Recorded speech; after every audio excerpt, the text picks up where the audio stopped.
কি রে চিনি, কি রান্না করতেছস? তোর সারা ঘর খুঁজতাছি, তুই নিজে নিজেই রান্না শুরু করে দিছস। রান্না করব না তো কি করব? আমার ক্ষুধা লাগছে, তুমি তো ভাত দাও না, রান্না করো না। তাই নিজে নিজেই আমি রান্না করা শুরু করে দিছি। তোমার আসার কতক্ষণ বসে থাকবো বলো? দেখি তো তুই কি রান্না করছস এতক্ষণ বইসা বইসা। কই তোর পাতিল দি খালি।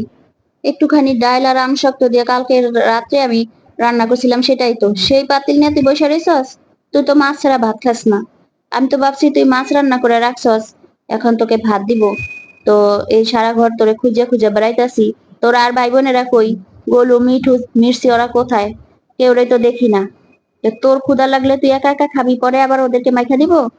তোর ভাতের পাতিলে ভাত আছে? ভাত রান্না করছস দেখি তো। কই ভাতের পাতিলও তো খালি। যা আছে ভাত তাতেই আমাদের হয়ে যাবে, সেটুকুই দাও তো, বেশি কথা বলে না, অনেক ক্ষুধা লাগছে। বন্ধুরা আপনারাই বলেন তো, ক্ষুধা লাগলে কি এতক্ষণ বসে থাকা যায়? তো আপনাদের কাছে অনুরোধ রইলো, আমার চ্যানেলে একটা লাইক দিয়ে দিবেন, ভিডিওটা শেয়ার করে দিবেন, আমার চ্যানেলটা সাবস্ক্রাইব করে রাখবেন।